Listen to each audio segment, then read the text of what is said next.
International monetary fund বা আইএমএফের নতুন এক বিশ্লেষণ অনুযায়ী আর্টিফিশিয়াল ইন্টেলিজেন্স এআই বা কৃত্রিম বুদ্ধিমত্তা সব ধরনের চাকরির প্রায় 40%কে প্রভাবিত করবে। আইএমএফের ব্যবস্থাপনা পরিচালক ক্রিস্টালিনা জর্জিয়েভা বলেছেন, বেশিরভাগ পরিস্থিতিতে এআই সম্ভবত সামগ্রিকভাবে বৈষম্যকে আরেয়া ভয়াবহ করবে। মিস জর্জিয়েভা আরেয়া জ্যাক করেন, প্রযুক্তিকে প্রতিরোধ করতে নীতি নির্ধারকদের উচিত এই সংকটজনক প্রবণতা নিয়ে আলোচনা করা। এআইয়ের বিস্তারের সুবিধা এবং ঝুঁকিগুলোকে এর কেন্দ্রবিন্দুতে রাখা হয়েছে।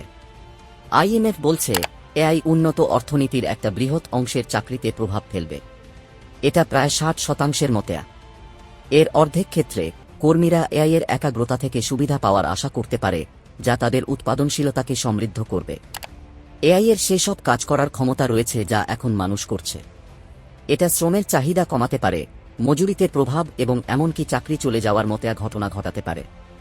এদিকে আইএমএফের প্রতিবেদনে বলা হয় যে এই প্রযুক্তি স্বল্প আয়ের দেশে 26% চাকরিতে প্রভাব ফেলবে। এই প্রতিবেদন 2023 সালে গোল্ডম্যান স্যাক্সের একটা প্রতিবেদনের অনুরূপ, যাতে বলা হয়েছিল এআই 30 মিলিয়ন পূর্ণকালীন চাকরির সমান প্রতিস্থাপন করতে পারে।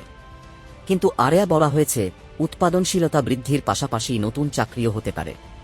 এরই মধ্যে নভেম্বরে ইউকের প্রধানমন্ত্রী ঋষি সুনাক বলেছেন, চাকরিতে এআইয়ের প্রভাব নিয়ে উদ্বিগ্ন হওয়ার প্রয়োজন নেই, কারণ শিক্ষার যে সংস্কার হয়েছে তা দক্ষতার সংস্কারে আরও বেশি বৃদ্ধি করবে।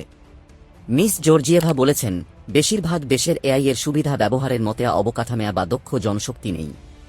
সময়ের সাথে সাথে জাতিগুলোর মধ্যে এই প্রযুক্তি বৈষম্যকে আরেয়া প্রকট করে তুলবে।